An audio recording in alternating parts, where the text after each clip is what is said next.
Allez Jean.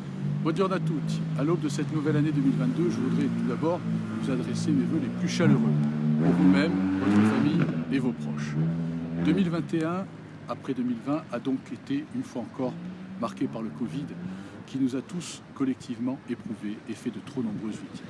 Pourtant, et nous l'espérions, le vaccin a été mis au point en un temps record. Et aujourd'hui, il est indispensable que chacun dispose du schéma vaccinal complet et que nous redoublions de vigilance dans les semaines décisives qui s'annoncent. Le choix de la solidarité et du coûte que coûte a évité à ce jour que la crise sanitaire ne se double d'une crise économique et sociale majeure. Je forme le vœu que malgré les mesures restrictives qui peuvent s'imposer, notre économie poursuive sa dynamique des derniers mois et qu'au-delà puissent être renforcées l'industrie et l'ensemble de nos filières stratégiques. La situation inédite créée par la pandémie a conduit les États européens à renforcer leur collaboration et à innover, notamment pour financer la relance à l'échelle de l'Union. Gageons que la présidence française qui débute apportera de nouvelles avancées, car notre présent et notre avenir passent par la construction d'une Europe forte. Ce sera l'un des enjeux des échéances électorales de 2022.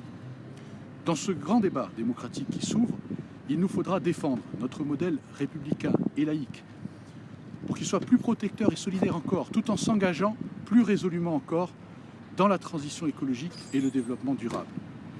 L'effort national pour faire face à la crise doit être relayé par celui de nos collectivités, au premier rang desquelles la collectivité de Corse nantit de toutes les compétences.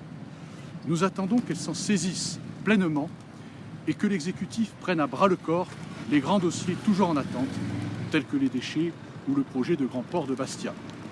Que ça demande une solution politique globale autour d'une autonomie de plein exercice et de plein droit, à laquelle nous nous opposerons, ne soit encore le prétexte à l'immobilisme et à la confrontation avec l'État. Enfin, Verano Stragida di Bastiglia, qui pâtit de tant de retard et du déclassement du fait de cette collectivité unique. Il est grand temps que la ville et la CAB se tournent vers l'action. En 2022, nous serons à vos côtés pour défendre la vision d'une Corse généreuse, ambitieuse et créative dans l'unité nationale. Cari amici, che l'anno nuovo vi porti a felicità e a speranza. Di cuore vi dico pace e saluto per voi e per tutti i vostri.